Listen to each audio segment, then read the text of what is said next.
कैसे हो सब। उम्मीद करता हूँ आप सब अच्छे होंगे। आज एक अपने पास iPhone 11 आया है जिसमें टच नॉट वर्किंग है, मतलब इसमें टच इसमें काम नहीं कर रहा है। ये डीलर के पास से आया है, ऐसे ही कंडीशन में आया है। उनके पास जब ये आया था तो बोल रहे थे कि केवल इसमें चार्जिंग नहीं हो रहा था, लेकिन चार्जिंग स्ट्रिप डालने के बाद इसमें टच इसका बंद हो गया है और इसमें जो भी होना चाहिए था वो काम भी हो गया, क्योंकि वो दूसरे जगह भेज दिए। लेकिन एंड में वो बोले कि इसे स्वाइप ही करना पड़ेगा, तो स्वाइप का खर्चा थोड़ा सा उनको ज़्यादा लगा, तो इसके लिए वो यहाँ पे रिपेयर करने के लिए भेज दिए।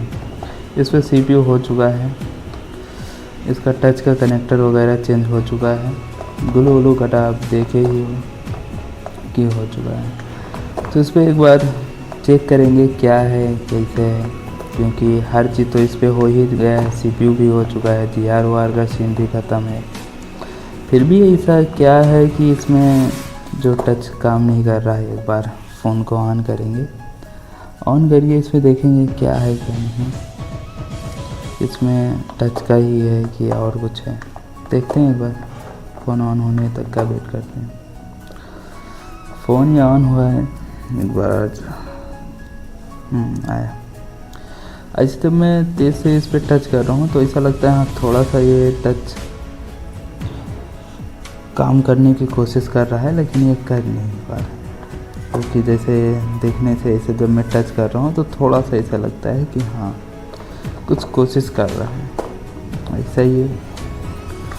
तो क्या है, CPU भी इसमें हो गया है, कनेक्टर भी चेंज हो चुका है, इसका GR भी ऐसे उनके बोलने का मतलब है कि ओके है। क्या ऐसा चीज़ है, क्या क्या ऐसी लाइनें हैं, एक बार देखेंगे इसे अपने हिसाब से। हर चीज़ तो हो गया है, हर छोटी छोटी चीज़ अब देखना ज़रूरी है। तो थोड़ा सा ये कनेक्टर का मैं व्यू ले रहा हूँ अच्छे से, क्योंकि हर छोटी सी छोटी चीज़ अब देखना ज़रूरी है। कनेक्टर परफेक्ट लगा है या नहीं, कनेक्टर परफेक्ट था। एक बार इसका हार्डवेयर सॉल्यूशन खोला और स्कीमेटिक इसका खोला।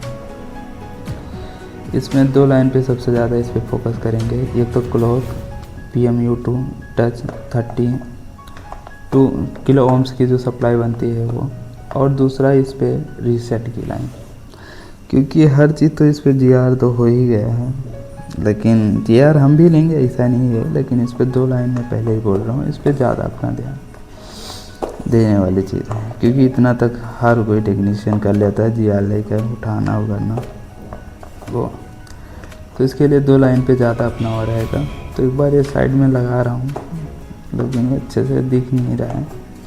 तो क्या करेंगे ना, थोड़ा सेट करने के बाद वो करेंगे, नहीं रहेगा तो इसे फुल करेंगे। पहले ऊपर से 1 2 3 पे इस पे GR लेना है, 2 खाली है, फिर से 2 पे GR है, फिर से 1 और है।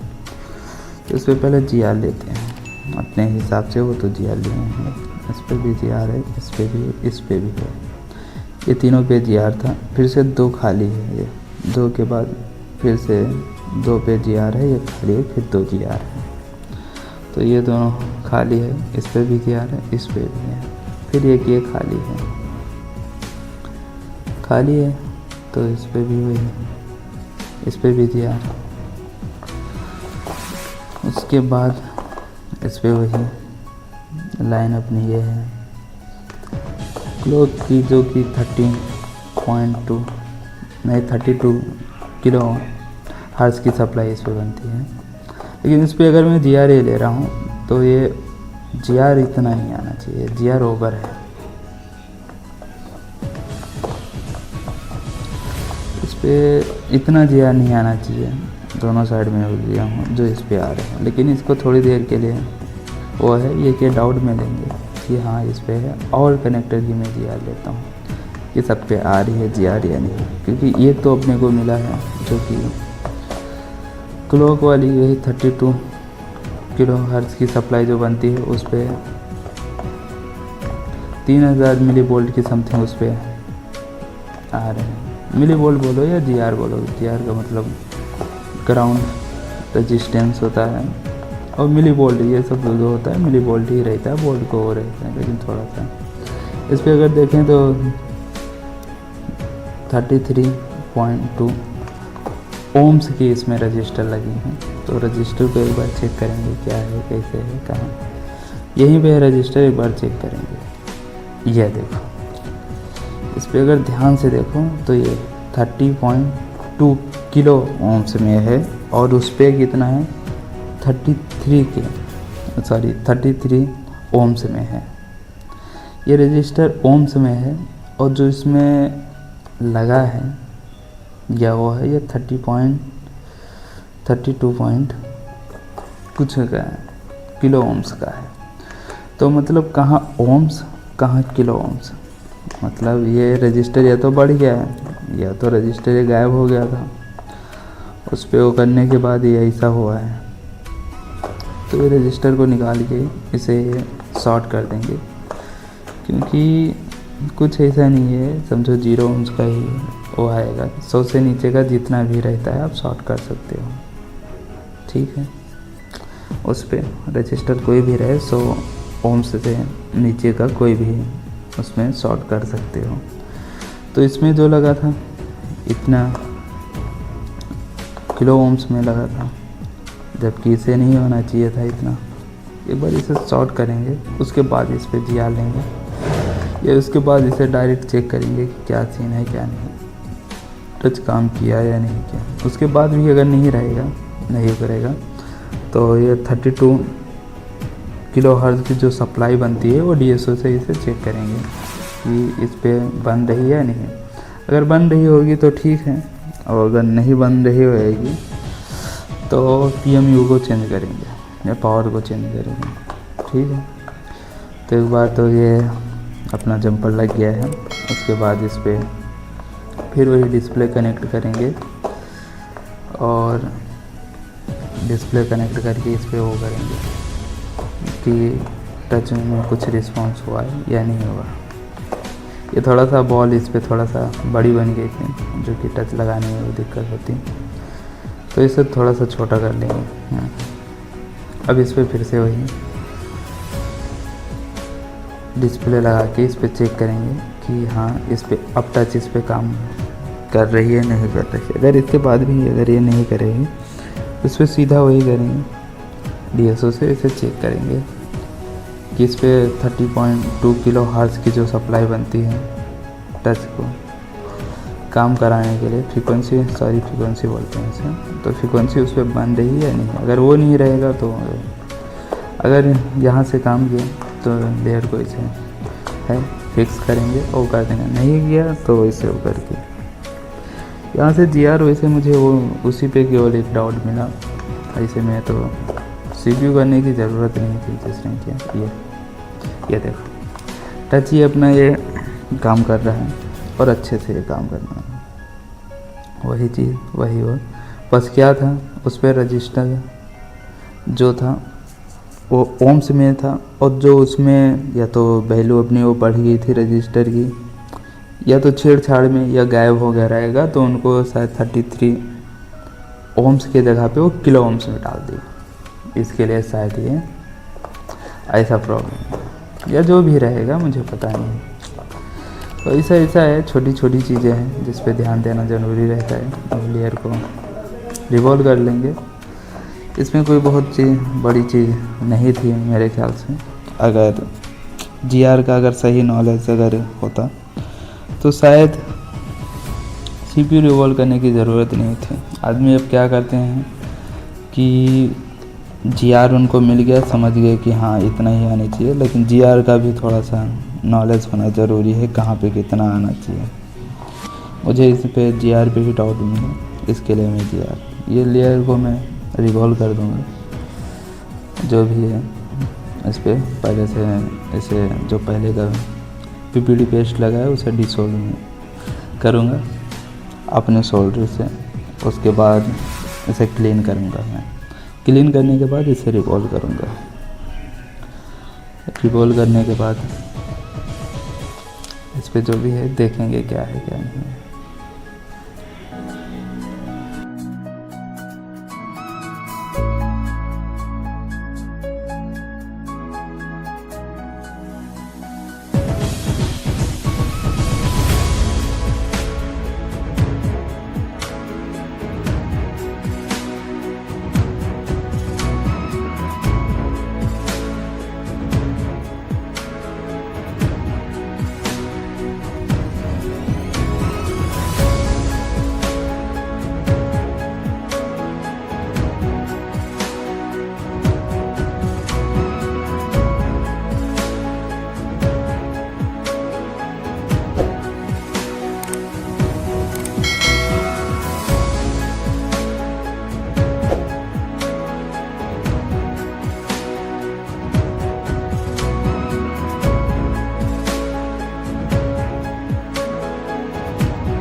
इधर अपना फिक्स हो गया है। अब इसे थोड़ा सा ठंडा होने तक का वेट करते हैं। ये ठंडा हो जाएगा, उसके बाद इस पर एक बार मैं भी अपना कंफर्म करने के लिए कि बोर्ड कहीं अंदर से शॉर्ट वगैरह तो नहीं हुआ, तो इसके लिए मैं डीसी लगाऊंगा, लेकिन कुछ भी नहीं हुआ निकाल के इसमें। अब मैं डिस्प्ले लगाऊंगा, उसके बाद इसे ऑन करूँगा। इस पर देखेंगे कंप्लीट इसमें नहीं तो कोई शॉर्टिंग वो है। उसके बाद इसे बोर्ड को इसे फिक्स कर देंगे, सब कुछ है। तो यही है, कुछ इसमें बहुत बड़ा नहीं था, छोटी छोटी चीज़ें हैं जिसे ध्यान देना ज़रूरी है। कोई भी टेक्नीशियन रहे, थोड़ा काम करो तो थोड़ा ध्यान दो।